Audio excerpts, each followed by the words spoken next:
Bienvenue pour ce 23.3. Dernière semaine de l'Open avant l'édition 2024, 2025, 2026, 2027, etc. Et on a un WOD plutôt cool. Je suis toujours accompagné de mes trois acolytes. Mims, salut. Hello. Tib, au bureau déjà. Ou alors t'as passé un fuseau horaire, t'es en Asie là, c'est ça? Non, je suis au bureau. Je suis resté au bureau pour faire les protocoles hier soir. J'ai dormi par terre et du coup, je suis resté là. Ok, parce que si vous ouvrez un bureau à Hong Kong, tu me dis, moi je suis chaud. Allez. Et Willy, salut Willy. Toujours dans le même fuseau horaire, salut tout le monde. Bon, on a vu une annonce plutôt cool, hein, franchement. Bon, avant de décrire le WOD, une performance écrasante d'une Mallory O'Brien. Qu'est-ce que vous en avez pensé? Mims. Vas-y, oui. Oui. Ouais, Ah vas-y, non, oui. honneur à Mime, ça. Ouais, merci, c'est gentil. Elle s'est fait atomiser, Daniel Brandon, par Mal O'Brien. C'est ce qu'on peut dire. Moi, c'est ce que j'ai retenu, quoi. C'est comme si... même elle était perturbée. Elle est passée directement de scène push-up au snatch en se disant « Non, j'ai pas pu prendre un bouillon comme ça. » Donc, non, franchement, une belle performance. Impressionnant. Will. Moi, je rejoins l'avis de Mimes, mais en toute honnêteté, c'était 100% prévisible. On le savait, mais tous les quatre, hein, on le savait parce qu'on connaît, notamment de par Thibaut et de par Ajou et PO et Fraser, le niveau de Malheureux Brian. Il est sur une pente ascendante de malade et que là, le rôle de Fraser, c'est simplement c'est un lion en cage qu'il faut nourrir de temps en temps avec des victoires et des sortes d'événements, mais qu'il faut laisser dans cette cage jusqu'au Games parce que c'est au bout d'un moment elle va tout éclater. Et c'était prévisible. Malheureux O'Brien, elle est vraiment, comme je l'ai dit, sur cette pente ascendante de la progression, ce qui est dingue à croire parce qu'en plus de ça, elle était déjà un niveau de dingue l'an dernier. Mais je pense que la Malheureux O'Brien de maintenant, elle déboîte la Malheureux O'Brien d'il y a quelques mois, et c'est ça qui est incroyable. Elle a comblé pas mal de lacunes au niveau de la force, qui n'étaient pas des lacunes, mais elle était un peu en retrait vis-à-vis d'autres athlètes. Et ça a été comblé apparemment pendant la off-season. Bon, c'était simplement une exécution en règle en direct, parce qu'on savait très bien que malheureux Brian, là, elle était clairement pas là pour rigoler, faire copain-copain ou rigoler devant une caméra. Elle voulait simplement montrer, ok, cette année, je suis là, et comptez sur moi, même si on n'en doutait pas. Tib, Ouais. ton Ouais, athlète. ouais, déjà, je suis trop contente pour elle. Je suis trop content pour elle parce que ça me fait plaisir. C'est une fille qui est super en dehors d'être une super athlète. Et puis, elle était réputée aux Games. Elle avait gagné l'event avec les wall walk et les thrusters. L'année dernière, elle gagne le WOD de l'Open avec les wall walk. Enfin, elle est réputée pour être très forte sur les mains. Elle marche super bien sur les mains. Donc là, quand le WOD est sorti et qu'on a vu direct les wall walk, on se doutait bien que les 50 double under pour les athlètes de ce niveau-là, bon, c'est pour récupérer plus qu'autre chose. Et après, ce que j'ai beaucoup aimé surtout, c'est la façon dont elle a pris quelques no-reps. Elle en a pris au moins deux et j'ai trouvé son attitude super, c'est-à-dire qu'elle s'est pas posé de questions, elle a réenchaîné en se disant ok, c'est pas grave. Elle a pas essayé de surpacer son workout pour rattraper Brandon, elle a gardé son truc. Et elle a vachement bien géré son workout. On sentait qu'elle avait un plan, qu'elle savait maîtriser par cœur. Et on sentait qu'elle se connaissait bien, y compris sur les handstand push-up stricts. Derrière, où elle a fait exactement une stratégie qui était parfaite.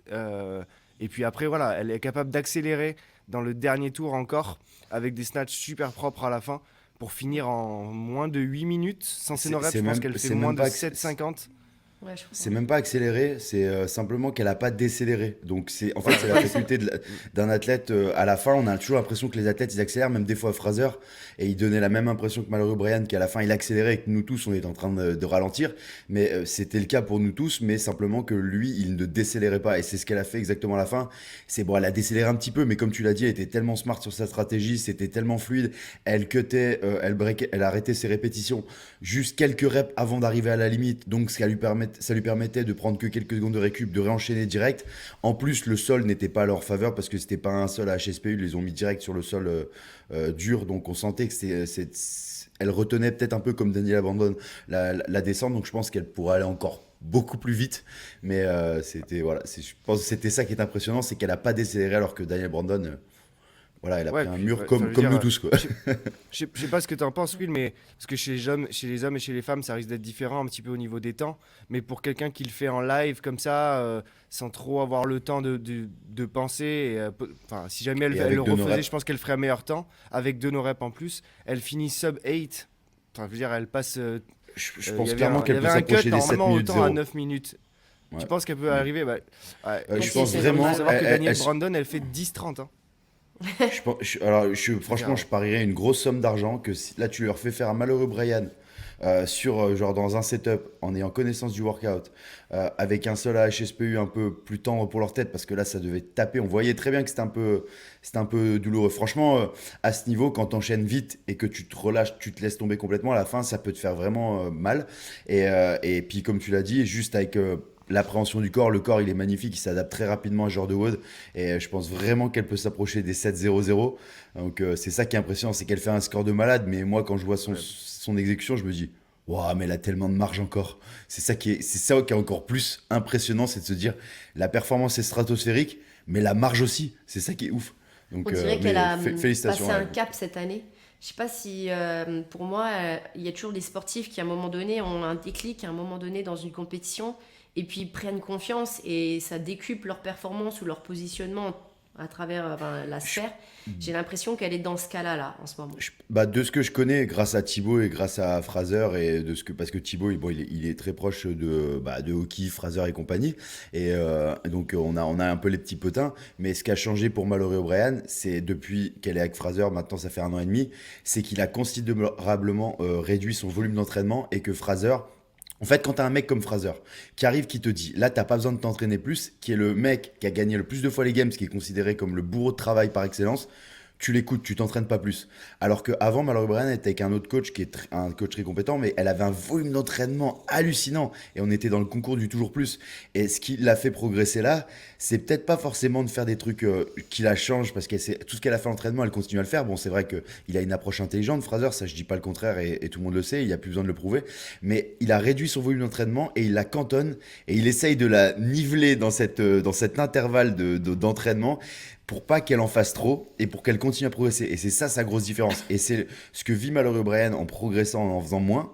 C'est ce que plein d'athlètes pourraient faire, mais qui sont persuadés que ils sont dans le vrai parce que ils se disent je continue à progresser, donc c'est bon. Mais oui, tu continues à progresser, mais tu continues à progresser juste par ta pratique, pas par ton optimisation musculaire, pas parce que tu vas faire de la surcompensation, pas parce que tu vas passer des paliers.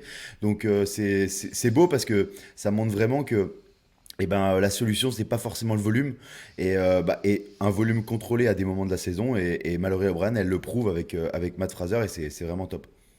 Ouais, j'ai une anecdote d'ailleurs là-dessus avec O'Brien et Fraser quand j'étais chez Fraser l'année dernière là. On était avec eux et donc Mallory elle s'entraînait, elle avait son programme d'entraînement. Donc elle s'entraîne le matin, ça se passe bien, tout ça. Elle rentre, elle mange et on aurait dit comme tu disais tout à l'heure un lion en cage. Elle était dans le salon comme ça, elle tournait partout en mode bon on y retourne là. Ça fait déjà 2h30 qu'on a pris une pause, c'est bon quoi tu vois. Et Fraser il la regarde, il lui dit non mais t'inquiète, genre cool, on ira après, prends le temps tu vois. Ils y retournent et ils font une toute petite session de 40 minutes et il lui dit bah c'est bon on a fini là. Elle l'a regardé comme ça avec des yeux en lui disant tu rigoles, genre là on s'est pas entraîné aujourd'hui en fait. Et il lui dit non mais là on a déjà trop fait pour aujourd'hui, c'est bon là et maintenant c'est fin de journée, tu vas te reposer, on va faire des massages et puis c'est réglé quoi. Voilà. Et l'autre elle en pouvait plus. Et en fait c'est ça qu'il fait avec elle, c'est qu'il lui a expliqué et la première fois, et ça c'était une image super drôle, la première fois donc c'était pareil chez Fraser avec Justin Medeiros, il y avait Jake Marconi aussi qui était là et il lui dit tu peux me montrer une semaine d'entraînement.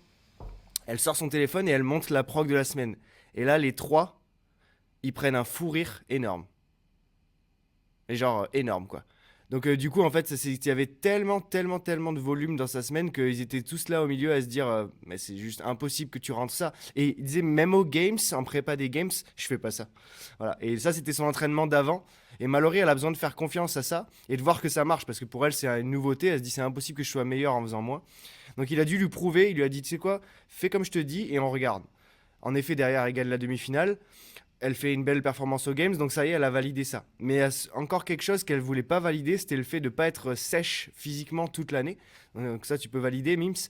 Et il lui a dit, c'est impossible. Si t'es pas off-season, si tu prends pas du gras, et tu veux pas faire de la force, tout ça, ça marchera pas. Il lui a dit, hors saison, faut que tu manges beaucoup plus, tu t'entraînes moins, et tu fais beaucoup de force. C'est la seule façon que tu vas prendre pour laquelle tu vas prendre de la force. Et ça, par contre, elle en démordait pas, c'était impossible. Elle pouvait pas toucher aux petits cookies, elle pouvait pas toucher aux trucs parce qu'il fallait qu'elle mange trop bien. Et donc, il lui a dit, fais-moi confiance, prends quelques kilos, tu vas voir comme tu vas te sentir bien. Et elle a pris, je je crois que c'était un truc comme 5 pounds, donc 2 kilos et quelques, ce qui est pas grand chose. Et en fait, elle a commencé à lifter des barres de malade, à prendre du poids sur toutes ces barres. Et du coup, elle lui a envoyé un message en lui disant: Ok, c'est bon, j'ai compris, maintenant je te fais confiance, je vais le faire. Ouais, c'est ça, tout le monde pense que le secret de Fraser, parce que même moi, genre, dans tous les événements qu'on a fait, je le raconte toujours, et même Fraser, il le raconte dans les podcasts, parce que je le chambrais là-dessus en disant qu'au final, hard work payoff, moi, je l'ai jamais vu s'entraîner Fraser dans tous les événements qu'on a fait. Du coup, c'est simplement parce qu'à chaque fois qu'on avait un event avec Nike ou quoi que ce soit, ou un autre sponsor, ou même GoWood, Fraser, il ne s'entraînait jamais. C'est-à-dire que quand on avait des périodes avec les autres athlètes, pour vous dire même l'anecdote, c'était que on était à Barcelone avec Nike, et tous les athlètes, on devait s'entraîner, et les photographes devaient en profiter pour faire des photos. Et ils ont dû le forcer à faire un truc qu'il voulait rien faire. Alors que ça faisait une semaine qu'il faisait rien, hein. Et il voulait rien faire. Du coup, il a dit: Ok, je vais faire du bench et de l'éco-bike. Et du coup, ils ont pris deux, trois trucs. Ils lui ont dit: Bon, bah, va un peu plus vite parce qu'on a besoin que tu transpires. Et ça l'a fait chier. Et il voulait jamais rien faire. Et tout le monde pensait que son secret, c'était un truc de fou, machin. Il va faire des trucs complètement différents des autres. Mais en fait, son véritable secret, que le mec ne s'entraîne pas autant que tout le monde. Et pas autant dans le sens où il s'entraîne avec super de la bonne qualité, il en fait moins mais mieux. Et ça permet vraiment d'optimiser ce qu'il fait et il capitalise à fond sur le travail qu'il fait. Donc c'est-à-dire que quand il fait un entraînement, quand il fait un exercice, il va progresser grâce à cet exercice. Il va pas annihiler l'effet bénéfique de cet exercice ou de cet entraînement par un surplus d'entraînement inutile. Et ça, je dirais, c'est ça le secret au final. Et parce qu'on est tombé dans on en revient toujours pareil un peu dans tous les podcasts, mais on est tombé dans le toujours plus sur les réseaux avec des volumes d'entraînement. Des fois, je vois des progs de gens là, avec des volumes de dingue. Le volume, c'est une solution à court terme pour n'importe qui. Tu prends un jeune avec des qualités, tu lui mets un volume de malade, il va éclater son niveau et tout, etc. Mais alors, est-ce qu'il va durer sur le long terme? Est-ce que son corps va tenir? Est-ce que son système nerveux va tenir? Non, parce qu'on n'est pas des surhumains. Au bout d'un moment, il y a une dette. Quand tu prends ce pari avec ton corps, tu signes un papier comme quoi tu as une reconnaissance de dette et tôt ou tard, il faudra la payer. Et ça, faut jamais l'oublier. On n'est pas au-dessus de ça et c'est beau de voir que bah, ça marche pour Mallory et que du coup, elle est bien entourée. Et encore une fois, bah, voilà, c'était un peu sûr et validé d'avance qu'elle allait éclater ce workout. Et Daniela Brandon, avec tout le respect que j'ai pour Daniela Brandon, qui est une athlète déjà incroyable. Il y a un truc que tu as dit, Will, que j'ai trouvé intéressant là, c'est. Merci Jules, tu me le dis pas souvent. Et je sais pas si tu l'as dit parce qu'on pensait la même chose ou pas, mais c'est la différence entre l'entraînement et la pratique. Et c'est un truc, Mims, tu pourras nous en parler parce qu'on l'aborde au level 1 à chaque fois sur les capacités physiques d'un athlète. C'est l'un des principes qui définit un peu notre condition physique en CrossFit. C'est cette liste des 10 compétences qu'on utilise, nous, et on a une partie qui est liée à l'entraînement et une partie qui est liée à la pratique. L'entraînement, c'est le fait de simplement s'entraîner, soulever des charges, se mettre dans l'intensité, etc. Et la pratique, c'est le fait de répéter des mouvements et le fait d'allier technique et force pour pouvoir accomplir des choses dont on n'était pas capable avant, et juste en pratiquant un petit peu, on est capable après. Et là, tout à l'heure, tu as dit un truc, Will, tu as dit, ceux qui font du volume, en réalité, oui, ils s'améliorent, mais ils s'améliorent parce qu'ils pratiquent et pas parce qu'ils s'entraînent bien. Et j'ai trouvé ça vachement intéressant. Ouais, mais c'est dur à expliquer, tu vois, parce que des fois j'en parle à des jeunes athlètes ou d'autres, et ce que tu dis, bah, mais c'est dur à expliquer parce que les gens ne font pas forcément la différence. Et même moi, des fois, quand tu l'expliques, tu te perds un peu parce que la différence est fine, mais tu vois vraiment que ce survolume bah, d'entraînement vient annihiler l'effet bénéfique de ton entraînement. Et si t'es pas capable de répondre à la question: qu'est-ce que je suis en train d'améliorer concrètement maintenant quand je suis en train de faire l'entraînement, c'est simplement ce que tu fais, ça ne sert à rien et il vaut mieux que tu récupères, il vaut mieux que tu prennes du temps pour récupérer d'une meilleure façon, peut-être faire des protocoles avec du sauna ou peu importe, ou que tu prennes simplement ton tapis, que tu fasses de la mobilité un peu plus, parce que les gens, souvent, ils assimilent pas GoWood dans leur routine d'entraînement. Et je prends pas ça comme exemple parce qu'il y a Thibaut, mais simplement, bah ouais, un GoWood, pour moi, c'est une partie de l'entraînement. Alors oui, ça me fait du bien, mais quand on est sur un pré-WOD avant l'entraînement, eh ben, ça fait partie de l'entraînement. Et ça, les gens, pour eux, quand ils font un GoWood, c'est du temps perdu pour progresser vis-à-vis comparé à un EMOM Calorie Raw et Power Snatch par exemple. Mais non, ça doit être mis au même niveau parce que si ça se trouve, ce GoWood, avec un entraînement avec moins de volume, bien adapté, ensuite tu récupères et tu fais un GoWood dessus, le gain de mobilité que tu vas faire ou peut-être la récupération améliorée avec cet entraînement où tu n'as pas dépassé le volume qui t'annihilera ces effets bénéfiques, eh ben ça va faire de la progression. Et ça, c'est dur progressivement de le rentrer dans la tête des gens parce que souvent les gens, quand tu leur dis, bah non, là, t'en fais trop, là, ça sert à rien, récupère, comme ça, tu vas pouvoir progresser grâce à ce que t'as fait. Les gens pensent de suite que tu veux les brider ou que tu ne fais pas confiance en leur capacité, que tu penses que leur corps va pas tenir à ce volume. Alors que c'est pas vrai, c'est que tu crois en eux, mais que tu veux leur bien et que tu veux simplement leur faire comprendre, bah, ouais, t'as pas besoin d'en faire plus. Et le plus, c'est pas la réponse. Et pratique et entraînement, c'est deux choses différentes. Et il y en a un qui peut être très négatif pour ta progression et il y en a un qui peut être très bénéfique, suivant comment tu l'agences. C'est toujours pareil. J'invente rien dans ce que je dis, comme il le disait Julian, hein. C'est des choses que d'autres personnes qu'on dit avant et que d'autres personnes sûrement ont dit encore avant et qu'on essaye simplement de répéter Et pour que faire progresser les gens. encore d'autres ont dit Ouais, encore avant. encore avant, avant l'époque romaine et dans la préhistoire, ils s'en parlaient, je crois. Ouais. Ben, en tout cas, si vous voulez en savoir plus sur l'entraînement et la pratique, lisez le guide du L1 ou allez passer le level 1. Vous entendrez sûrement Mims, Eli ou Raph, etc. en parler. Et, euh, et vous aurez plein de détails là-dessus sur comment structurer votre entraînement un petit peu mieux. Et ouais, le 23.3, parce qu'on était là pour le 23.3, en effet. Le 23.3, qu'est-ce que c'est? Parce qu'on sait déjà que Mallory, elle a gagné, on sait tout ça. Montrons le WOD. Le 23.3, déjà, il avait un time cap beaucoup plus bas que les autres WOD qu'on a vus précédemment. Donc en CrossFit, on sait qu'on essaie de tester des durées de temps qui sont différentes. Là, on a testé, le premier, c'était combien? 14 minutes, si je dis plus de conneries. Le deuxième, on était sur quand même 15 plus 5, donc à peu près 20 minutes. Et là, si on travaille au total, on se trouve sur 12 minutes de time cap. Et on a vu une Mallory qui est plus sur 8 minutes, on a vu Brandon sur 10, et on a même un time cap à 6 minutes. Donc en fait, on est limite sur une catégorie sprint où pour la plupart des athlètes, le commun des mortels comme nous, on est vraiment sur un sprint pour pouvoir passer ce premier time cap. Et ensuite, on passe sur une phase un petit peu plus longue durée, vraiment entre guillemets, hein, pour les athlètes un peu plus expérimentés qui sont capables de passer à la deuxième phase. On a un format en triplet, donc très classique en CrossFit. On l'avait dit la semaine dernière qu'il y aurait un triplet, ça n'a pas loupé.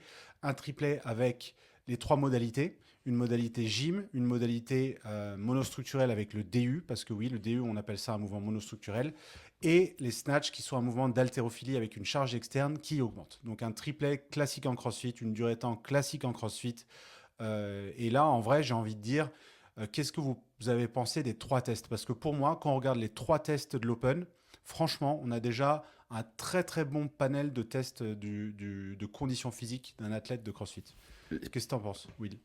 Bah, c'est simplement ce que je disais à Tip juste avant qu'on mette le live là. C'est pour moi, en tout cas sur le papier, et c'est pas une mauvaise chose. Attention, je dis pas ça de manière négative. C'est l'Open sur les trois WOD le plus relevé en matière de haut niveau de skills, de charge, au niveau de l'intensité, pas forcément de l'intensité, parce que tu peux mettre de l'intensité même sur un burpees DU ou peu importe, mais sur la conception des workouts, pour moi, c'est l'Open le plus challengeant. Je dirais pas dur, parce que c'est à chaque fois difficile, tu vas simplement plus vite, ça fait plus mal, comme il dirait Greg Glassman, mais c'est sur le terme de compétences, de skills, de niveau d'exigence qu'il y a sur les WOD. Pour moi, ces trois WOD, je suis assez surpris par ça.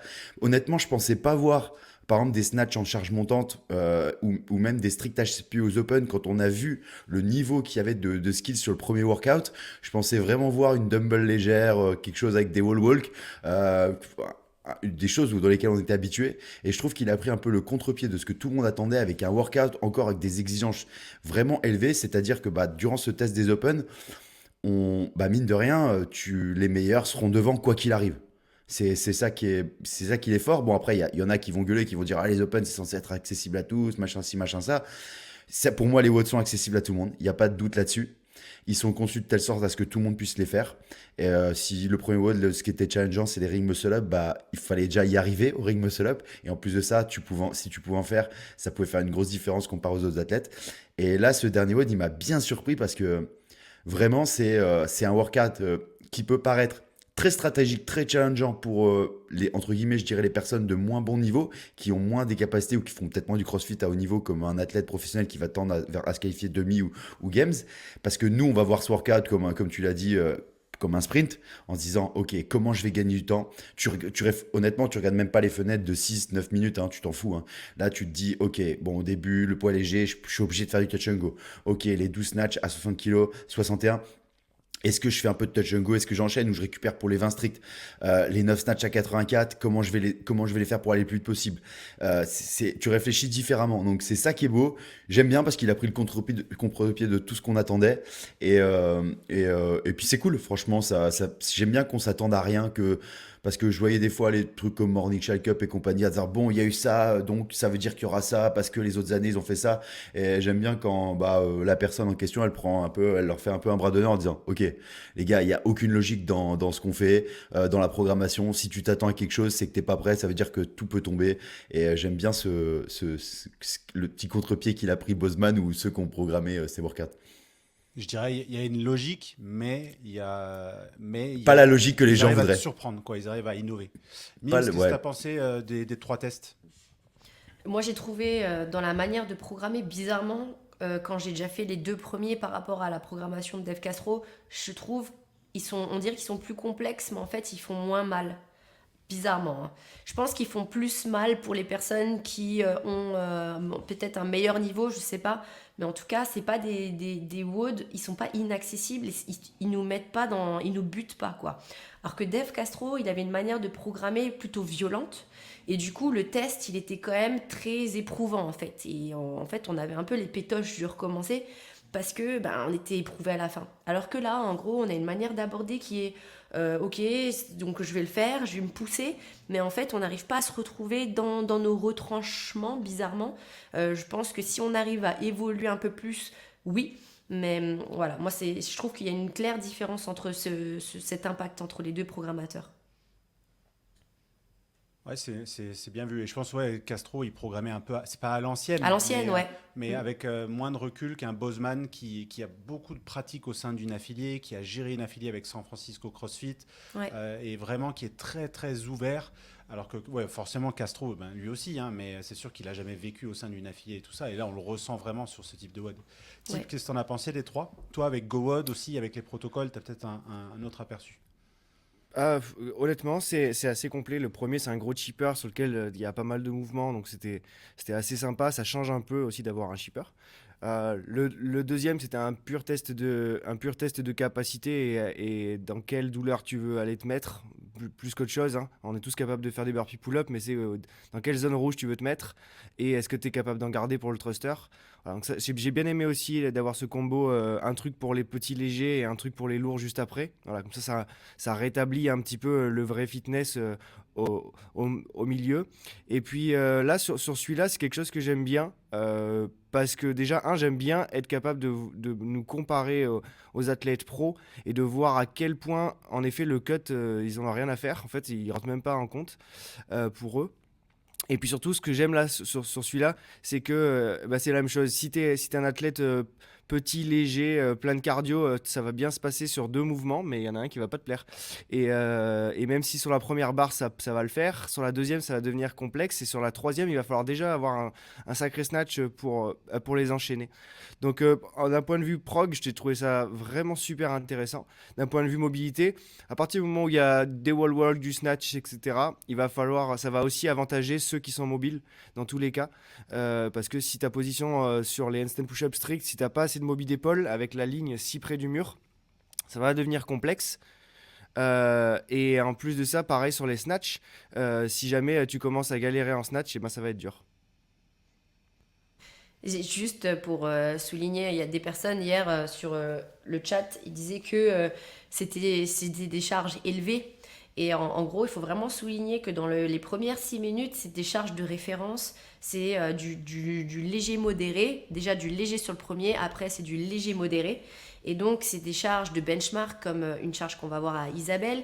Et donc, par exemple, dans des box, c'est un niveau RX, oui, mais c'est un niveau qui est totalement atteignable. Pour les personnes qui sont vraiment de l'ordre des games, maintenant, cette charge de référence, elle devient limite Puis basse. faut y aller aux charges lourdes déjà. Faut le mériter, hein. Franchement, il y a Ouais, mais déjà la marque des 6 minutes. Faut déjà y C'est aller. accessible sur le 43 kilos, moi je parle encore. Hein. Ouais, Je parle ouais, du 30, 43. c'est ça. Je te dis avant les 6 ça minutes, reste, le 43-61, c'est ce que je dis. C'est exactement ce que tu dis. C'est que c'est des charges que normalement tu es censé maîtriser si tu suis un peu peu la logique CrossFit et que tu regardes Ouais. fréquemment CrossFit.com, 43 pour les mecs, 43 kilos, 61, 84, c'est des charges, je dirais 84 au clean ou clean and jerk, 61 au snatch et même au clean and jerk, et 43 pour les deux mouvements, ground to overhead, bref, ce que tu veux. C'est des charges que si t'as pas l'habitude de faire à l'entraînement, ou même des jumps de 43 à 61 à 84, c'est vraiment que tu as loupé quelque chose dans ton entraînement, parce que c'est des choses que CrossFit fait depuis sa création, et c'est des jumps que tu dois être habitué à faire. Et les gens qui gueulent simplement en disant ouais, c'est des charges un peu trop lourdes, c'est souvent ces mêmes personnes qui n'arriveront pas à débloquer cette fenêtre de 6 minutes et d'arriver à la suite, ou qui veulent simplement des fois, qui ont peut-être une mauvaise conception du niveau RX. C'est comme tu le disais, c'est simplement que ça c'est un niveau RX, voilà, c'est tel qu'il devrait être. Et le niveau RX, c'est pas quelque chose qui est acquis, c'est quelque chose qui s'acquiert. Et il faut pas avoir honte. C'est pas parce que vous faites RX dans votre box tous les jours que vous faisiez tous les jours un niveau RX. Ça, c'est le niveau RX des Open. Et il est challengeant. Il remet en exergue vos faiblesses. Et voilà, c'est comme ça. Je répondis à ce que tu disais, parce que moi, j'ai eu les mêmes réflexions avec Wiz. C'est que les charges sont lourdes. Et Ouais. c'est exactement ce que je vais dire dans les vidéos. C'est ce que je dis là. C'est pas des charges lourdes, c'est des charges que vous maîtrisez, que vous devez maîtriser au vu de ce que programme CrossFit.com. Et c'est peut-être que le niveau RX que vous faites dans vos box, il est peut-être pas forcément adapté, et que du coup, il a peut-être gonflé votre ego pendant un an. Et les Open, voilà, encore une fois, on en revient à la même chose. Les Open viennent vous remettre un peu à votre place, et c'est une bonne chose, parce que de cette remise en question va naître de la progression. Donc, Après, ce que je voulais dire aussi, c'est la suite de la programmation et sa logique. Je trouve que c'est très intéressant, parce que les personnes qui sont dans la pyramide de CrossFit, on a donc à chaque fois la gymnastique, on a metabolic conditioning, gymnastique, et après on a le weight, et après on a sport.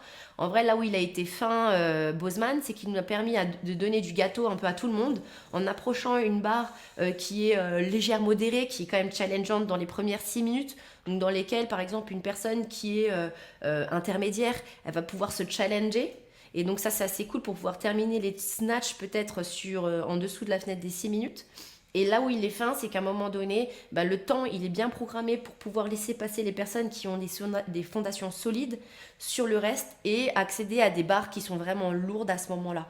Et donc, en gros, ne regardez pas les barres qui vont arriver par la suite au-dessus des 6 minutes si vous n'avez pas des fondations solides, comme les 20 strict handstand push-up de manière très très rapide. Donc en général, là, elles doivent être effectuées en 1 minute 30, je pense, pour pouvoir avoir assez d'opportunités pour pouvoir pratiquer la charge lourde. Donc j'ai trouvé ça très fin de la part de Bozeman. Ouais, je pense que c'est bien pour enchaîner sur les deux catégories de gens un peu qu'on a sur ce WOD. Parce que clairement, on a les gens qui, un peu comme 3/4 de cet appel, vont survivre sur les 6 premières minutes pour passer à la deuxième phase. Je pense Mime, en fait, il n'y a que 2/4, Tib. Et, et non, quoique toi, Tib, tu vas arriver sur les handstand push-up et tu vas être très fort. Mais il y a ces deux catégories. Il y a l'athlète de haut niveau qui est capable, comme tu dis, de faire les strict handstand push-up, et qui donc est probablement capable de gérer les charges au moins jusqu'à 84-90 kg facile. Et donc pour qui l'objectif va être de finir un peu comme les filles hier sur l'annonce, le plus rapidement possible. Et il y a les athlètes comme nous. On veut simplement survivre sur les 6 premières minutes et avoir la chance d'arriver et de commencer les strict handstand push-up de la deuxième partie. Et donc, si on regarde ce que les filles, si on attaque les athlètes de haut niveau d'abord. Hier, les filles, elles ont fait les wall walk, elles faisaient à peu près 5 secondes par wall walk. Donc elles ont pris, pour les 10 wall walk de la première partie, 60 secondes. Ça va super vite. Par exemple, un athlète là, pas lambda, j'allais dire, mais un athlète de tous les jours, on peut dire qu'on est presque sur le double du temps. Donc on serait plus sur 1 minute 40 pour ces 10 wall walk. Sur les 100 DU, elles ont fait tout unbroken, forcément, ça a pris 30 secondes, ça fait 60 secondes. Ça, typiquement pour l'athlète qui veut survivre les 6 minutes, il va falloir qu'il soit capable de maîtriser très très bien les DU. Et j'ai une anecdote qui me fait rire, mais je ne peux pas vous la partager parce que ça n'a rien à voir avec ce podcast, mais c'est une histoire de chien. Voilà. Ceux qui regardent la vidéo, peut-être que vous verrez un extrait de Thibaut qui court après son beagle, qui s'appelle Pilou. D'ailleurs, on lui passe le bonjour à Pilou. Je suis désolé, j'ai dû partir de la vidéo parce que mon chien a mangé la poubelle. J'espère qu'il n'y avait pas de chocolat dedans, parce qu'il aime bien le chocolat. Non. Et ensuite, on a les snatchs. Et donc, sur les snatchs, on a 27 snatchs dans les premières 6 minutes. Et ça nous rappelle un benchmark, comme tu disais, Will et Mims. Ça nous rappelle Isabelle. Et Isabelle, c'est donc 30 snatch, normalement à 43 kg pour les filles et 61 kg pour les hommes. Et donc on voit là qu'en fait, on a même un poids qui est même plus bas en moyenne que le Isabelle. Donc, avec la fatigue, on peut s'imaginer que voilà, ces 27 reps, on va prendre à peu près le temps d'un Isabelle, avec les transitions, etc. Donc, voilà, pour l'athlète lambda, ça fait 1 minute 40 à peu près sur les 10 wall walk. Ensuite, 1 minute si vous maîtrisez les DU, et il faut maîtriser les DU pour passer le premier sas. Et ensuite, à peu près 3 minutes pour faire les 27 snatch. Donc, on voit là qu'on finit tout ça en 5 minutes 40. Et on a même un peu de rab, on a ces 20 secondes un petit peu, pour terminer les 6 premières minutes et avoir la chance de passer au deuxième sas. Donc, si vous voulez passer au deuxième sas, voilà, moi, ma stratégie, et celle que je vais essayer d'adopter, c'est garder ce rythme-là, utiliser mes 6 minutes pour avoir la chance d'arriver au strict. Et si vous vous sentez bien, vous accélérez sur les snatchs pour avoir le plus de temps possible sur les deuxièmes phases. Je ne sais pas ce que vous pensez de cette stratégie, mais voilà ce que je vais faire. Ouais, j'ai été voir un peu là pas mal de data hier soir et ce matin pour essayer de préparer ça. Et en gros, un athlète qui se veut aller au quart de finale, donc top 10% mondial, chez les femmes, il va falloir faire 15 strict handstand push-up. Et chez les hommes, il va falloir aller potentiellement toucher la barre, juste une rep, donc la troisième barre. Et ça fait quand même pas mal en fait. Donc pour quelqu'un comme moi qui n'est pas à ce niveau-là, mon but ça va être de pacer mon workout pour être capable de sortir aux alentours des 4 minutes 15 du second tour dans les double under. Donc ce qui va laisser en fait presque 2 minutes pour faire les snatchs, bien évidemment en singles. Et donc laisser c'est entre 6 et 10 secondes entre chaque rep pour être capable en fait de passer le cut et me laisser 15-20 secondes de marge pour les strict handstand push-up, le temps de récupérer un peu des épaules. Et ensuite, il va y avoir énormément de monde qui va s'arrêter là, au cut. Mais même ceux qui passent le cut, ensuite, il va y avoir l'épreuve des handstand push-up strict. Et là, il va y avoir une différence entre chaque rep, une différence de classement qui va être monumentale. Déjà parce que c'est dur les strict handstand push-up, mais aussi parce que ça y est, là, on va commencer à être entamé. Et donc, si vous pensez que vous êtes bon dans votre salle à froid, à faire des séries de 10 strict handstand push-up, apparemment, on prend un mur à ce moment-là. Entre le standard où la ligne est très proche, donc tous ceux qui faisaient des handstand push-up avec les bras complètement écartés, ça risque de pas marcher du tout. Et en plus de ça, on va avoir la fatigue des épaules et des wall walk qu'il faut surtout pas sous-estimer. Donc moi, sur mon workout, sur une stratégie comme ça, je le ferai vraiment au pace, c'est-à-dire essayez en gros, si vous regardez les mecs qui sont passés hier avant O'Brien et Brandon, ils sortent pareil à 4 minutes, ils vont toucher la barre, la deuxième barre aux alentours des 4 minutes et ils finissent 30-25 secondes avant la ligne du cut. Et derrière, il y en a un qui arrive à aller finir les double under presque. Voilà, donc ils prennent vraiment un gros impact. Et puis après, il y a quelque chose à penser, c'est qu'il y a un tie-break aussi sur ce workout-là, puisqu'ils ont prévu le coup de tous ceux qui n'allaient pas pouvoir faire de handstand push-up strict. Et donc, si c'est votre cas, et que vous savez que ça ne rentrera pas, eh bien, il y a un tie-break qui se situe, si je ne dis pas de bêtises, juste après les 15 snatch. Donc il y a un tie-break après les 15 snatch et un tie-break après les 12 snatch. Donc si jamais votre but, vous savez que vous ne pourrez pas passer après, eh ben, il va falloir malheureusement accélérer sur le premier tour et potentiellement sur le deuxième tour pour avoir le meilleur tie-break qui va vous différencier de tous les autres. Ouais, donc pour nous, j'allais dire pas les quiches, mais les moldus. Les moldus qui arrivent à survivre et passer à la deuxième phase, là au strict, et qui vont sûrement mourir quelque part dans les stricts ou les DU ici, ou peut-être pour ceux qui sont assez chauds dans les snatchs. Voilà, ce temps ici, si vous vous sentez bien et qu'il vous reste que quelques snatchs ici, accélérez un peu, gagnez quelques secondes, parce que ça, en réalité, ça sera 100, 200, 300, 500 places de gagner, en plus de chaque rep que vous pourrez faire ici. Il y a une largeur aussi, tu avais parlé d'une largeur hier, ouais. C'est 75 cm pour les mains. Justement, Etib, il a fait allusion à ça. On a un standard pour l'handstand push-up qui est nouveau, qui est déjà beaucoup plus cool à gérer pour les box, parce qu'il n'y a qu'une ligne à mettre en place, il n'y a pas à mesurer 50 milliards de personnes, et surtout, c'est facile, on peut faire plusieurs stations, etc. En revanche, pour l'athlète, c'est quand même challengeant. Il n'y a plus cette notion de devoir aller chercher avec les pieds une ligne perpète au-dessus de la tête, au-dessus des pieds plutôt. Mais ici, en fait, on a un trait qui se situe à 25 cm du mur. Donc, c'est-à-dire que vous devez avoir les mains sur le trait. Donc le trait, il fait 76 cm de large, 5 cm de long plutôt, 5 cm de largeur, et il se situe à 25 cm au max du mur. Alors je ne sais pas trop ce que ça représente, il faudrait essayer, mais clairement, on ne pourra Bah, pas faire... c'est un HSPU simplement qui est performé de manière efficiente pour ton corps. Je dis dans tous les cas, pour moi le standard, je vois bien la patte de Fikowski derrière en disant que bah, ça arrête de faire des semi-bench press avec les mains super loin au bout du carré. Donc pour moi le standard il est génial. Ils ont fait un truc, la ligne elle est pas proche du mur. Pour moi, si tu veux performer regardez Fraser, je prends l'exemple, hein, mais de ses strict HSPU, ses mains sont proches du mur, la tête est engagée, les coudes légèrement orientés vers l'extérieur. Il est sur une ligne et en fait, c'est le chemin le plus court. Si vous avez les mains dans l'ancien carré rectangle très loin du mur, et ben vous allez au bout d'un moment cambrer, avoir les fesses qui peuvent toucher le mur en premier, avoir des problèmes au niveau des cervicales. Donc simplement standard, je dirais que c'est quelque chose que bah, si tu veux performer les HSPU de manière efficiente et que ça t'intéressait, que généralement tu fais et que le standard il va rien changer à ta façon de faire les HSPU.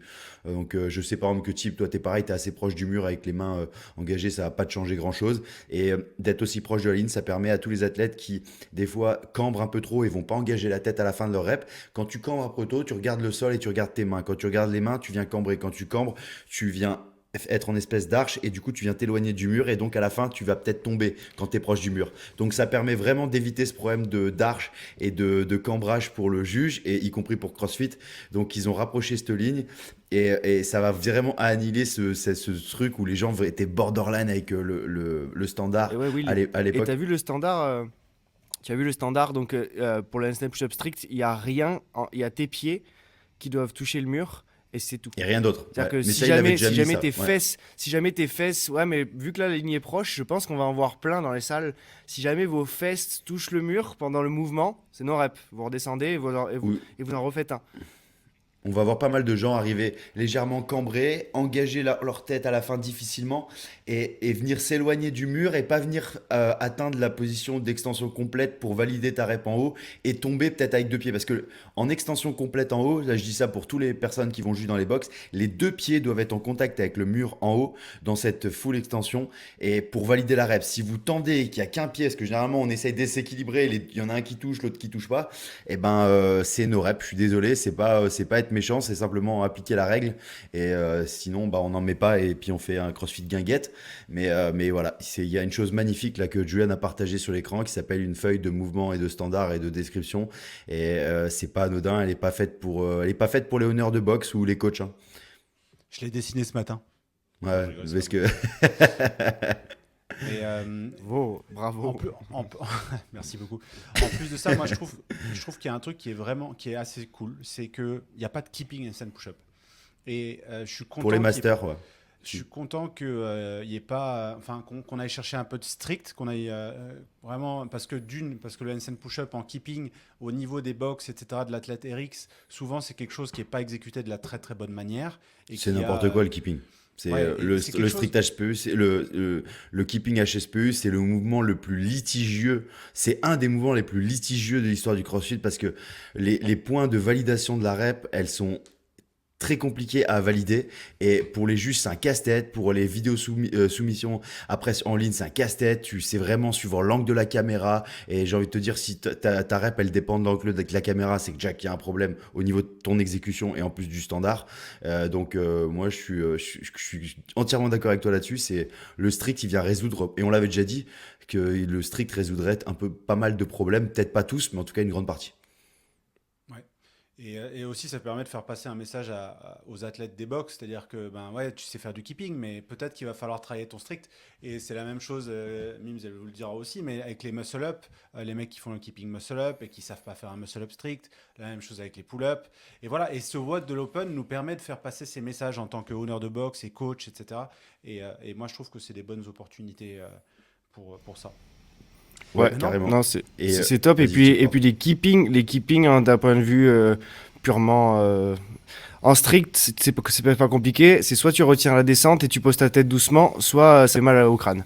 En keeping, tu te sers de ce rebond-là pour repartir. Et donc, en fait, tu mets une pression sur tes cervicales qui est à peu près équivalente à ton poids de corps, mais avec un peu de vitesse. Voilà. Donc, si jamais tu arrives exactement à garder ta tête bien dans l'axe. Tu risques d'avoir un peu de séquelles, mais ça va. Mais on voit tout le monde avoir la tête comme ça. En redescente, t'es touché presque en fait le front sur les keeping. Et dans ces cas-là, alors, en général, vous avez des maux de tête le lendemain. Donc c'est juste ça que je reproche au keeping handstand push-up mal fait. Le strict résout ce problème-là au moins. Non, il y en a qui Et vont le c'est- faire. et Il y en c'est a pas qui plus vont le mal. faire, qui vont faire les stricts en exactement ce que tu dis, parce que je voulais l'aborder après, en allant chercher avec le haut du front pour le point de contact avec le sol, et de faire ça avec la ligne aussi proche à 25 cm, ça va les faire cambrer, ça va les éloigner de la ligne, et ils vont Ouais, ça tomber marche et ils vont pas. pas valider la rep. Donc c'est vachement ingénieux, et moi j'aime bien. Je trouve que pour une fois, c'est une évolution qui va dans le bon sens sur les standards, parce qu'on a fait pas mal de chemin en arrière avec le carré, paume à l'intérieur, tous les doigts à l'intérieur. C'était un peu bizarre. Et là, je trouve que bon, bah, c'est cool. Il y a une ligne. Bon, il y en a qui vont gratter hein, les 5 cm du tape, les petits filous, là, on vous voit. Mais bon, c'est un peu comme partout. Et je trouve que ce standard, comme tu disais, Thibaut, bah, ça résout pas mal de problèmes.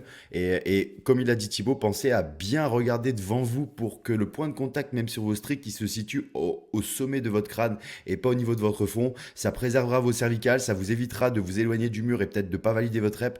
Et ça vous permettra vraiment de pouvoir les enchaîner et utiliser bah, le rebond du tapis. Si vous voulez Ouais. taper et utiliser le rebond du tapis, il faut taper le haut du crâne en regardant devant, ne pas regarder ses mains, même quand vous êtes en galère, fixer un point devant. Moi, j'aime bien fixer quelque chose au loin et ne pas cambrer surtout.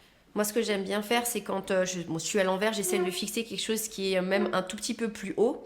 Et donc, de regarder le coin du mur, ça permet de garder un engagement ici au niveau des abdominaux, de rester vraiment à chaque fois solide sur l'enchaînement. Parce que dès que vous perdez votre midline, et donc c'est vraiment tout votre engagement des abdominaux, vous allez commencer à avoir du mal à pousser. Parce que pousser sur un corps qui est mou, c'est dur, alors que pousser sur un corps qui reste gainé, c'est beaucoup plus facile. Et donc, essayez de regarder vraiment vers le plafond quand vous êtes en handstand push-up. Mime, c'est quoi toi ta stratégie par rapport à ton workout d'ailleurs? Parce que tu nous as pas dit. Moi, j'en ai deux. Et je vais voir au fur et à mesure du week-end ce qui va se passer. Comme ça, quand je vais le faire, c'est soit de viser un tie break. Parce qu'en vrai, sur le premier, les 6 minutes, c'est assez facile. La charge, pour moi, en snatch, ça va. Donc, du coup, je pense que je vais essayer de la faire le plus vite possible. Maintenant, je vais peut-être aussi essayer, soit je vise le tie break, soit j'essaie de ménager un peu ça pour essayer de faire un max de pas trop me cramer pour l'handstand push-up strict et d'essayer d'en faire un max. Ouais, viser 10-15, ce serait quelque chose qui serait intéressant sur le deuxième. Ça fait déjà un bon score. Ouais. Mais Sachant que tu regardes les filles, par exemple, hier, elles ont fait les 20 stricts handstand push-up, en tout cas sur les premiers 3 minutes, là, elles ont mis 50 secondes pour les faire. ouais. Donc en faisant quelques pauses, en gérant vachement bien leur effort et tout ça. Quoi. Voilà. On Moi, est je presque voudrais 50 Will. secondes par rep. Quoi. Allez, Will. Bah non, mais je voulais dire que malgré toutes les datas qu'on a sur les WOD et tout, vous laissez pas polluer par ça, par toutes les comptes Instagram de stratégie qui vont vous balancer des trucs d'athlètes des games en disant il a fait ça. Bah, ce que fait Julian, il le fait, mais c'est pas pour vous complexer vis-à-vis de ça, c'est simplement pour vous. Parce que lui, il aime bien aussi les statistiques et résumer un peu ce qui s'est passé hier en direct. Mais n'essayez pas de caler votre stratégie là-dessus. On a tous un chemin qui nous permettra d'arriver à la performance optimale et tous ces chemins ils sont tous différents. On va tous faire, c'est comme toute stratégie, une stratégie tu l'élabores en fonction du workout mais surtout en fonction de tes points faibles, tes points forts et ton état actuel, c'est-à-dire ta forme actuelle du jour. Ça c'est une règle qui marche pour absolument tout et pour comprendre la stratégie sur le workout, il faut regarder ce workout déjà de manière un peu abstraite et se dire comment il a été établi. Et bah, c'est exactement ce qu'a dit Julian, Tib et Mims juste avant. Bozeman ou les personnes qui ont élaboré ce workout, ils ont conçu ce workout pour deux types de personnes. On extrapole un petit peu, hein. Il y en a peut-être trois, parce que moi je mettrais même trois pour ceux qui veulent aller dans la partie du milieu avec de la fenêtre de 6 à 9 minutes. Ceux qui veulent aller là, bah, c'est une troisième catégorie de personnes. Il y a les athlètes qui veulent aller dans la dernière fenêtre et terminer avant. Et il y a les athlètes qui veulent essayer de faire la meilleure performance possible ou voire même peut-être de passer cette fenêtre de 6 minutes parce que les charges et les mouvements sont challengeants pour eux. Donc déjà, il faut que vous ayez conscience que vous mettez votre ego de côté et que vous sachiez à peu près où est-ce que vous vous situez. Ce n'est pas grave si vous vous trompez, essayez de ne pas être dans les extrêmes, c'est-à-dire pas vous situer trop haut ou pas vous situer trop bas. Essayez d'avoir un peu de recul vis-à-vis de ça, ça vous permettra d'établir une meilleure stratégie. Et ensuite, il faut établir cette stratégie en ayant conscience de ça et en vous disant, ok, quelle est la meilleure façon pour moi d'arriver à ce moment. C'est-à-dire que si moi je suis un athlète, mon but ça va être de réaliser le meilleur temps possible. Donc je m'en fous des fenêtres. Et ben, la première partie de 0 à 6 minutes avec les wall walk, c'est simplement une pré-fatigue. Le WOD, il se gagne pas là. C'est comme on en revenait au rameur sur le premier workout. C'est un moment où le but va pas être forcément de gagner du temps, mais surtout de ne pas en perdre. Pour pouvoir en gagner sur la deuxième fenêtre et la dernière fenêtre, pour pouvoir pousser. Donc moi, dans ma tête, je me dis, bon, bah voilà, tu vas bombarder au début, mais intelligemment, c'est-à-dire ne peut-être pas franchir la ligne rouge, pour pouvoir enchaîner sur les 20 strict HSPU et ces 9 snatchs à 84 qui vont vraiment aussi faire une grosse différence pour les athlètes qui veulent terminer. Et ensuite, bon, la dernière partie, c'est là, au bout d'un moment, tu sais ce que tu veux ou pas. Si t'es pas un fragile, t'enchaînes et tu sais exactement ce que tu veux. Parce que, voilà, moi, j'aime pas parler de stratégie pour les fins de workout comme ça. Parce qu'au bout d'un moment, franchement, t'as l'instinct, qui prend le relais. Et Ouais, si tu as. ça devient ton ressenti, quoi. Ouais, ton ressenti. Et si tu t'entraînes comme tu compétitionnes, ils diraient les Canadiens. Donc, au bout d'un moment, des workouts comme ça, t'en as fait. Tu sais ce qu'il faut faire. Si tu découvres ce stimulus dans ce type de workout, c'est ta première erreur, c'est que tu n'étais pas préparé. Parce que des workouts avec des fenêtres, CrossFit, ils adorent sens ça visé. depuis des années. Non, pas du tout. Pas du tout, pas du tout. C'est simplement, voilà, il faut ne pas avoir peur de mettre en exergue ses points forts, ses points faibles et son ressenti vis-à-vis du workout. Et surtout, peut-être en discuter avec votre coach. Parce que votre coach, il pourra être un peu celui qui vient taper des doigts sur quand on a un peu trop d'ego et qu'on pense voilà, aller un peu trop haut. Mais encore une fois, si votre but, vous savez que la fenêtre de 6 minutes, elle va être challengeante à passer, eh ben, ayez conscience qu'il vous faudra temporiser pour pouvoir accélérer ou peut-être ne pas décélérer sur le mouvement qui va vous challenger. C'est-à-dire, je m'explique, si les wall walks, c'est votre point faible, vous savez que vous allez perdre énormément de temps, c'est peut-être pas efficace de faire du touch and go sur les snatchs, même si les snatchs vous maîtrisez. Faites peut-être du drop and go rapide qui va vous permettre de garder le rythme cardiaque un peu plus bas et de garder cette fatigue musculaire un peu plus basse également pour pouvoir pousser les wall walks. Quand on a des points forts sur des workouts comme ça, ce n'est pas sur ces points forts qu'on gagne du temps, c'est sur ces points forts qu'on ne perd pas de temps et qu'on gagne de l'énergie. C'est la seule chose que vous faites. Vous ne gagnez pas de temps sur vos points forts, vous ne perdez pas de temps et vous conservez de l'énergie pour pouvoir aller plus vite sur vos points faibles. Et ça, c'est primordial, il faut que vous en ayez conscience. Et simplement, si vous êtes comme Mims à vouloir aller dans la deuxième fenêtre, et ben là, le but du jeu, ça va être encore un peu différent. Vous allez vous dire, ok, il faut que je pousse cette première partie pour passer cette fenêtre de 6 minutes, mais passer cette fenêtre de 6 minutes pour arriver dans des conditions optimales, entre guillemets, au début après cette fenêtre de 6 minutes et pour pouvoir enchaîner les stricts qui vont être challengeants et peut-être passer les DU et faire quelques snatchs. Et ben là, c'est pareil, il va falloir peut-être pas bombarder pour réaliser le meilleur score possible sur cette première fenêtre de 6 minutes pour pouvoir arriver disponible, efficace et surtout efficace sur votre point faible qui, comme elle a dit Mime, sur la majeure partie des gens, ça va être au niveau des stricts HSPU. Donc n'ayez pas peur d'avoir ce retour entre guillemets sur vous-même pour mettre votre ego de côté et savoir où est-ce que vous voulez aller et comment il faudra y aller parce que c'est ça qui va faire la différence. Souvent, une stratégie, elle s'établit quand on a un peu trop d'ego. Et je dis pas ça de manière négative, hein, même des fois, moi, ça peut m'arriver. On se croit un peu trop fort sur certaines choses ou peut-être qu'on assimile mal comment le workout va impacter d'autres mouvements. Et ça arrive à tout le monde, ça m'arrive, ça m'arrivera encore. Mais c'est ça qui est dur. Il faut arriver à mettre de côté pour pouvoir avoir l'honnêteté avec soi-même. Vas-y, Tim. Non, je disais, en plus de tout ce que tu viens de dire, j'allais dire, j'ai deux conseils basiques à donner aux gens et qu'ils font pas assez. La première, là je prêche pour ma paroisse, mais sur ce workout-là, c'est vraiment passer du temps à ouvrir vos épaules. Il y a un protocole Go Ahead qui est gratuit pour le 23.3. Faites-le parce que vraiment, les quelques degrés que tu peux gagner sur ta flexion d'épaule, ça va t'aider et sur ton snatch, et sur tes wall walk, et sur tes handstand push-up. Et comme on l'a dit, si la ligne est proche, il faut être capable d'avoir vraiment la tête entre les épaules. Donc ça va te faire gagner du temps. La deuxième chose, c'est que pour se rendre compte un peu de l'impact de 5 wall walk, 50 double under et 15 snatch à un poids qui paraît léger, et ben à l'échauffement, faites-le. Faites un tour, ça va pas vous tuer, mais faites-le une fois et vous allez comprendre un peu l'impact de savoir à quelle vitesse vous devez partir. Hier, on a vu plusieurs stratégies à l'écran. Bien sûr, on a vu les Mallory, O'Brien, tout ça qui sont partis en touch and go unbroken puisque c'est de la première barre, il se passe rien. Mais à un niveau de moldu, il se passe un peu plus déjà. Et donc, potentiellement, être un peu malin sur sa stratégie. Peut-être que 15 en touch and go, en muscle snatch, c'est la solution pour vous. Peut-être que 3 x 5, c'est la solution. Là, j'en ai aucune idée. Là, c'est chacun pour soi. Mais en tout cas, testez-le à l'échauffement et n'allez pas faire 2 rounds complets. Ça sert à rien. Sinon, vous avez déjà fait le workout. Mais en tout cas, faites au moins un premier round pour aller voir un peu le ressenti. Et quand vous allez retourner sur les deuxièmes wall balls, je pense que vous allez prendre un certain impact. Si vous n'êtes pas à l'aise sur les double under, c'est pas une honte de breaker les double under. C'est pas le temps que vous allez perdre à faire 25-25 ou 30 et 20. Si c'est ça qui vous permet, comme disait Will, de jouer avec vos points forts et vos points faibles, et ben dans ces cas-là, faites-le. Soyez intelligent sur votre stratégie. Sinon, on est les moldus. Est-ce que Willy, c'est Harry Potter? Non, C'est Harry Potter. je vais te sauver en rebondissant sur ce que Et toi, disait tu es Ron Weasley, Dugan.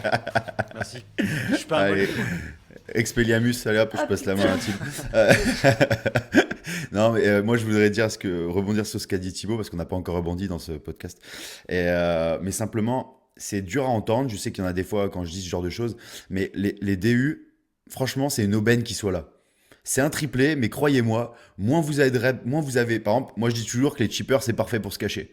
Parce que du coup, tu as des mouvements dans lesquels tu vas récupérer, qui sont pas antagonistes avec d'autres fatigues. Du coup, tu vas pouvoir, entre guillemets, enchaîner. Triplé, tu peux un peu moins te cacher. Parce que là, ça revient vite. Hein. C'est-à-dire que tu fais 3 mouvements et ça revient vite. Tu reviens tout le temps sur le même mouvement et là, ça commence. Alors, les couplets. Là, tu peux pas te cacher du tout. C'est pas les workouts de fragiles. C'est une expression. Hein. Croyez pas que parce que vous faites des pas de couplets, vous êtes des fragiles. C'est une expression. Mais simplement, les DU, c'est une aubaine. Prenez les DU comme un mouvement de récup. Bon, sauf si c'est vraiment votre némésis et que vous galérez dessus. Alors dans ce cas-là, pratiquez un peu avant, essayez d'avoir des tips, relâchez-vous. Mais si c'est un mouvement qui vous fait pas peur, eh ben, fixez un point au loin et ne faites pas vos DU tout contractés, crispés avec avec le visage. On sent que vous êtes contracté. Relâchez-vous. Détendez-vous, fixez un point au loin, essayez de vous mettre dans un tunnel de récupération dans lequel vous êtes bien. Convainquez-vous que les DU, vous êtes confortable, vous êtes bien, votre rythme cardiaque qui descend, vous êtes prêt et disponible quand vous avez fini vos DU. C'est dur à dire. Il y en a, ils vont dire ouais, mais c'est parce que tu es un athlète des Games. Non. Ça, c'est juste une question de mental d'aborder les DU. Si vous abordez les DU comme un mouvement dans lequel il va falloir vous préparer pour la suite, vous allez voir que votre rythme cardiaque, il va pas descendre et que vous allez être crispé. Si vous vous dites, ok, c'est les DU, c'est le moment où je récupère, tu prends ta corde, tu te relâches, tu essayes de te détendre, même si c'est dur, parce qu'au bout d'un moment, le workout, ça va faire mal.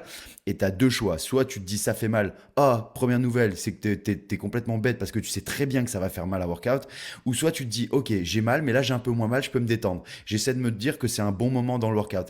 Et ça, c'est des petits tips mentaux, mais qui peuvent faire une énorme différence. C'est pas des trucs de bébêtes, comme des fois on peut entendre partout sur les réseaux qui vont dire, au bout d'un moment, il faut savoir ce que tu veux, machin et tout, l'agressivité inutile au service de mauvaises intentions. Là, il faut vraiment arriver à se détendre et arriver à se dire, ok, c'est ce moment de bon dans le workout. Moi, le workout, je vais simplement l'aborder de telle sorte à me dire, bon, il y a Mims, elle est morte de rire. Vas-y, Mims, dis-nous pourquoi. Il est chaud, Will. Il est 8h du matin, il a eu 2 cafés dans le gosier, il est chaud bouillant. Le deuxième n'est pas terminé. Non, mais parce que je vois des fois, franchement, de l'agressivité inutile sur pas mal de choses, des gens qui crient et tout. Alors, si tu mets de l'agressivité avant un mouvement ou quoi que ce soit, mais que c'est au service de bonnes intentions, je dis pas. Mais moi, les gens, des fois, qui crient, qui gueulent pendant les workouts, j'ai envie de te dire, si je te mets un moniteur cardiaque, tu verras que tu as un pic de ton cœur, il fait un pic au moment où tu cries. Et pour moi, je vois simplement que tu as une réserve d'énergie. Et là, tu as utilisé une petite partie de cette énergie à crier ou peut-être à te faire impacter par des facteurs extérieurs du workout, alors que cette énergie, tu peux l'allouer à quelque chose de beaucoup plus utile, comme peut-être faire un strict HSP de plus. Donc, c'est simplement ça. Et il faut arriver à être dans votre bulle, ne pas vous laisser perturber par ce qui se passe autour, ne pas vous laisser stresser par cette sensation de mal-être qui va arriver durant ce workout. Essayez de vous détendre parce que voilà, c'est ce qui va faire la différence. Vous calmez, vous relâchez.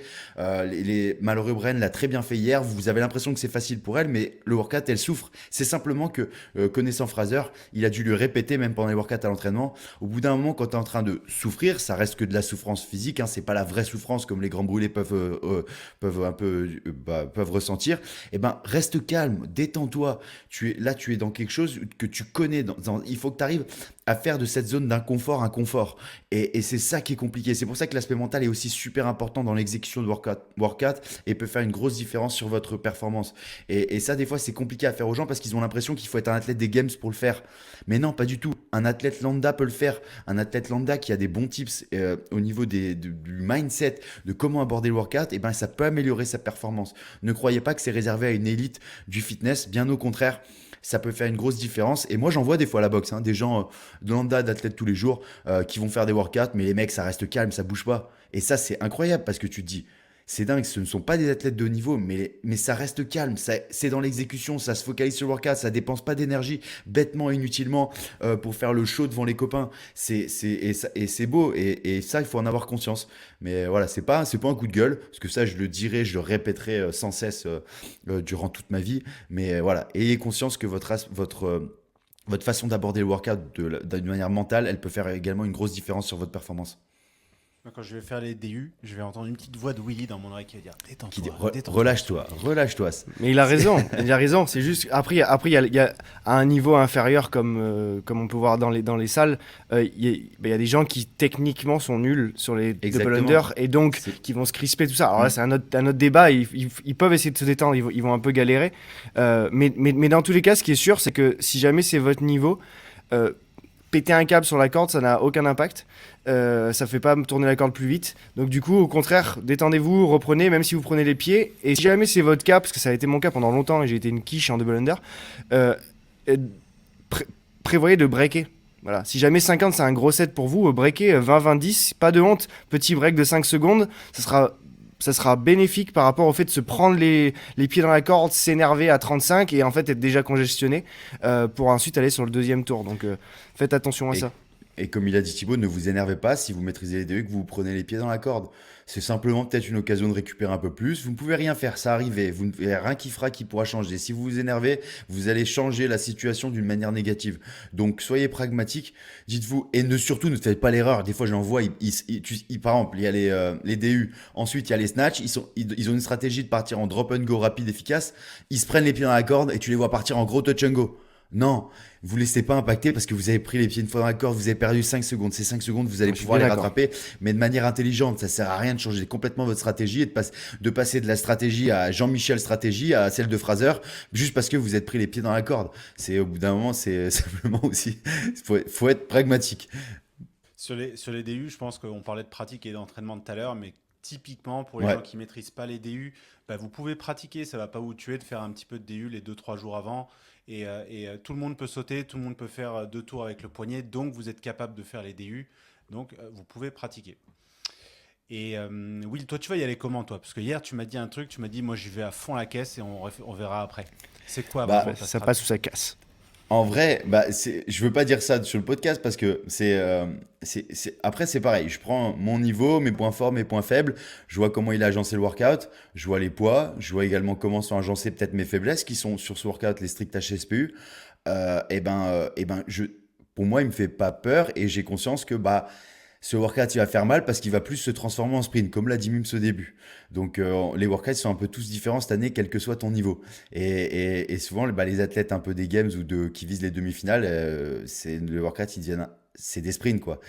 On n'est pas bloqué musculairement ou techniquement à un moment, on est juste bloqué par notre capacité physique et notre fitness.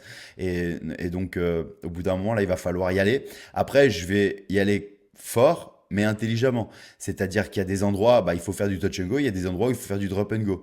Au début, sur les charges légères, tu perds trop de temps à faire du drop and go. Attention, je parle pour un athlète demi-finale Games, hein, là, et qui maîtrise les charges, hein, parce que n'allez pas croire que c'est la stratégie pour tout le monde.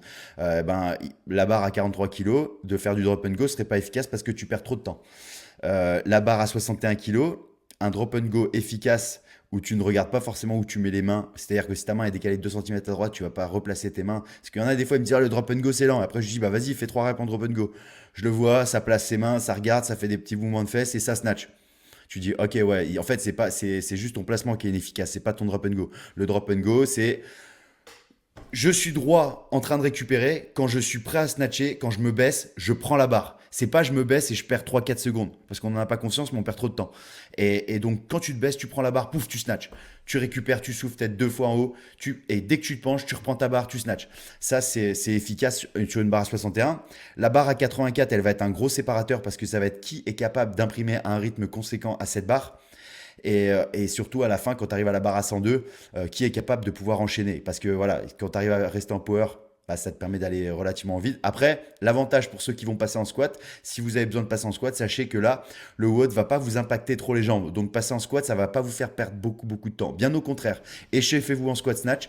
N'ayez pas peur de passer en squat snatch avant de devoir passer en squat snatch. Si vous passez en squat snatch parce que vous avez fêlé un power snatch, bah voilà, c'est trop tard. Pour moi, vous avez déjà fait une erreur. Passez en squat snatch quelques reps avant. Et ça peut faire une grosse différence sur votre performance. Ouais, on voit Mallory là. Ouais. On voit son rythme, il est parfait. Elle prend exactement le même nombre de pas. Tu vois, elle prend un pas en arrière, un pas en avant, elle respire, elle repart sur la barre. Il n'y a rien qui est laissé au hasard. C'est du Là, Fraser elle- tout craché ça. Là, elle prend un pas en arrière, un pas en avant parce que la barre est lourde. Là, on est sur la dernière barre, c'est-à-dire un poids lourd. Par contre, si vous la voyez faire du drop and go sur les barres inférieures, il n'y a pas de pas en avant, pas en arrière. Ça, même Fraser ou Frodny ou quoi, qui sont les maîtres du drop and go et pas du touch and go parce que leur drop and go est bien plus rapide que les mecs qui font du drop and go. Je suis sûr qu'un Fraser ou un Frodny, un 3x5 sur les 15 reps, un mec qui fait 3x5, il sera toujours plus lent que eux qui font un drop and go. Parce qu'il n'y a pas de pas en arrière, c'est-à-dire leurs pieds ne bougent pas.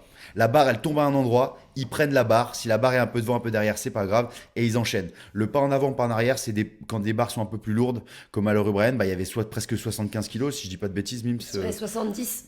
70. Donc voilà, c'est une barre qui est lourde pour les filles. Donc là, automatiquement, ce petit pas en arrière, en avant, il fait du bien à la tête et il te rythme aussi. Ça te Ça se permet voit d'avoir qu'elle a une ouais. chorégraphie, quoi. Et pour elle, c'était pas un pas en arrière, je vais vraiment Ouais. loin. Et puis, c'était juste tac, tac, tac, C'est une tac. façon et de elle rythmer, reprend. ouais. Ouais. Moi, C'est j'aime bien intéressant. des fois faire ça sur des workouts. Je me dis, par exemple, quand il y a le rack qui est à 2 mètres derrière moi, quand les reps sont lourdes et je sais que j'ai besoin de rythmer et pas partir comme un abruti, je fais une rep, je fais demi-tour, je touche le rack. Et du coup, j'ai l'air d'un débile, mais en fait, ça me permet de me rythmer et d'avoir ce rythme qui est maintenu. Ou des fois, je me dis, bon, bah là, tu as une ligne, tu vas derrière la ligne, tu passes les deux pieds et ensuite tu reviens à ta barre. Et bon, bah là, il faut aller un peu plus vite, mais franchement, l'exécution, elle était bonne, mais je pense qu'elle peut encore faire mieux, Mallory O'Brien. Et pour un annoncement, son exécution, elle est optimale. En annoncement, en direct, en apprenant le WOD juste avant, bah on voit qu'il y a la patte Fraser derrière au niveau que c'est pas bête, c'est stratégique. Moi, je dis pas que Daniela Brandon, elle est bête, c'est juste qu'elles n'ont pas les mêmes capacités physiques. Honnêtement, Mallory O'Brien, là, elle est sur une autre sphère et Daniela Brandon, ses qualités, elles sont un peu différentes du workout qu'on a vu hier. Donc, il y a pas mal de facteurs qui rentrent en jeu là-dessus. Ouais, et je pense qu'aussi sa perf à Brandon se fait éclipser par la surperformance de O'Brien. Ouais, on en est même à penser que des fois, ah, c'est une contre-perf qu'elle a fait, mais alors que c'est une Non, super c'est perf qu'elle a solide fait, dans ce Daniela. qu'elle fait. Ouais. Et on fait les pronostics pour le 23.4. Ah non, Ouais, vas-y. ça c'était il y a 4 ans. Parce qu'à l'époque, il y avait 5 WOD pour les nouveaux de l'Open. À l'époque, Des fois on faisait 6 ça pendant quand un WOD 5 était- semaines et on n'en Ouais. pouvait C'était plus. trop long. C'était On trop n'en long. pouvait plus de stress. On était tous Franchement. finis au cortisol avec de la barbe blanche. Ça date de 2014. Et le prochain objectif, ça va être les quarts. Parce que, bon, forcément, le top 10% de chaque région va aller au quart de finale. Alors, en tout cas en Europe. Et le top 25% aussi en équipe. Et on a aussi le top 10% des age group dans le monde qui va aller au quart de finale. Ou en tout cas au age group qualifier. Et je pense qu'on pourra couvrir vraiment un peu plus en détail les épreuves une fois qu'elles sortiront. Et on pourra éventuellement même faire peut-être un épisode sur comment optimiser sa préparation à ça. Même si mon expérience ne va pas vous apporter grand-chose, puisque j'ai jamais fait l'écart. Mais celle Cette année, Jules, c'est ton année. ouais, celle des autres compétiteurs sur cet appel probablement peuvent aider. Ouais, Je non, me sens l'écart, exclu de cette conversation, je préfère vous le dire. Toi, Vous êtes combien? T'es nommé kiné officiel des quarts de finale. Ouais. Allez, voilà. chaud, je suis chaud. Ouais, Non, ça t'es va à la être limite, un- Julienne. Je crois que cette année, ils ont changé un peu pour l'écart. L'an dernier, ils avaient annoncé tous les workouts le jeudi. Et tu avais certains workouts, tu en avais 2 à rendre le vendredi, 2 à rendre le samedi et 1 ou 2 à rendre le dimanche, je sais plus. Et cette année, ils ont décidé d'annoncer chaque jour 2 workouts. Je crois que c'est si j'ai bien compris. Alors, je vous avoue que je suis pas le bon élève. J'aime me concentrer sur ce qui est en ce moment. Donc, les quarts de finale, j'y penserai au moment des quarts. Là, je suis focalisé sur les Open.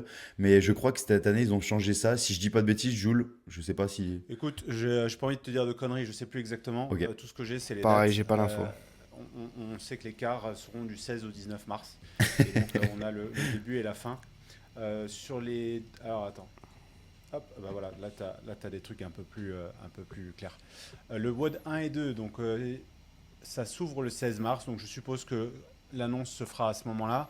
Et les scores sont dus le 17 mars, donc le lendemain.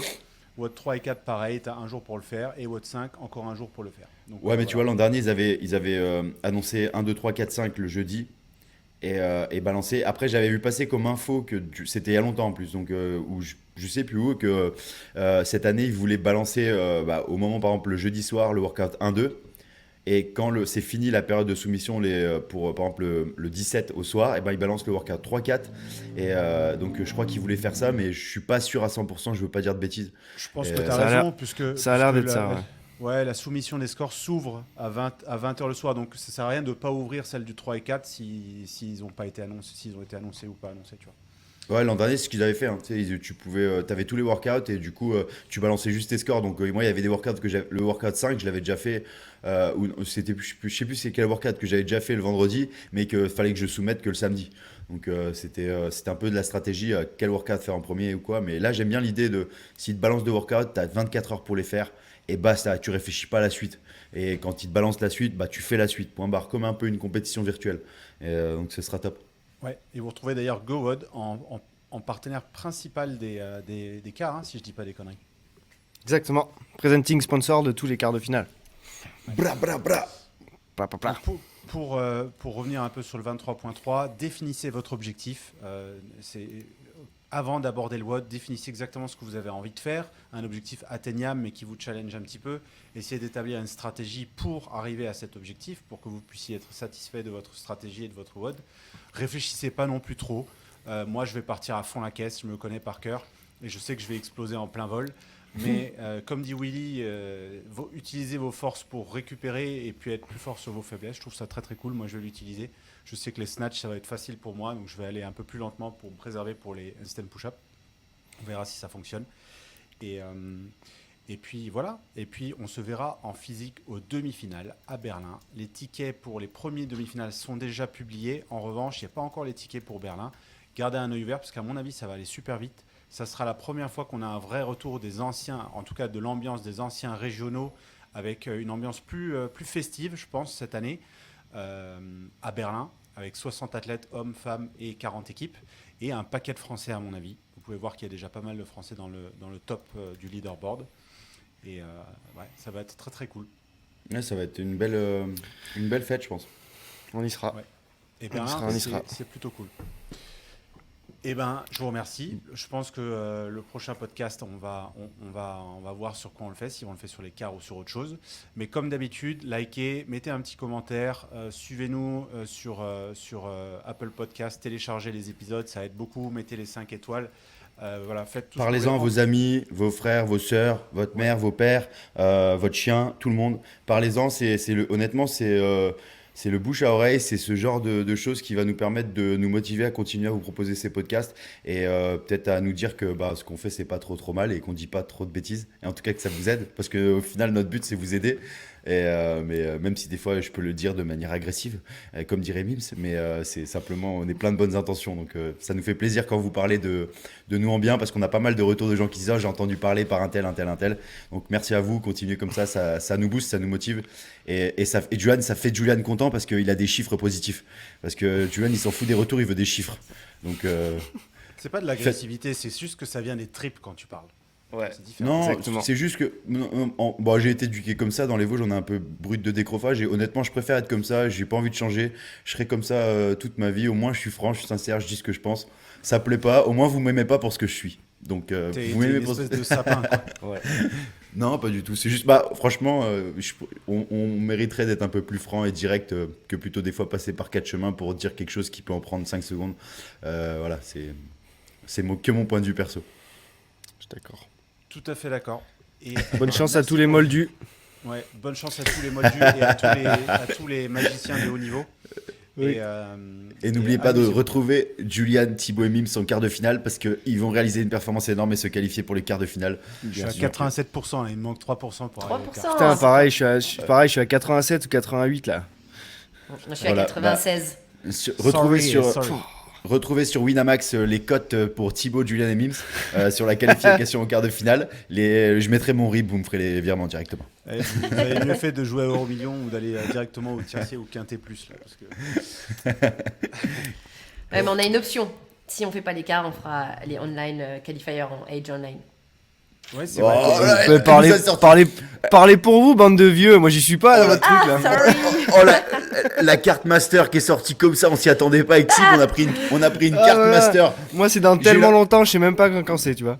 Tu sais que Je j'ai eu suis l'impression. pas dans les top 10% des masters. J'ai eu l'impression d'avoir un Uno et de l'avoir pas dit et qu'elle m'a sorti, tu sais, un contre Uno. Genre la carte master, genre ouais, je suis pas qualifié au quart, mais bon, Non, j'ai pour 7 le moment, cartes. je suis qualifiée au quart et chez les Masters. Ah, Ah voilà. ça va alors. Ah, Ça va alors. parce que là, j'ai franchement C'était une pas la carte carte comme ça. Uno. La Ah, légende, bon. t'as C'était bientôt une carte 30 ans, double oui, donc sens. t'inquiète, Carte ça double s'approche. sens.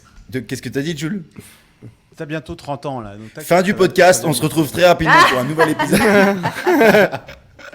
Bon, allez, bonne journée à tous. et merci Allez. pour Ciao, votre ciao. Ciao tout le monde. Salut.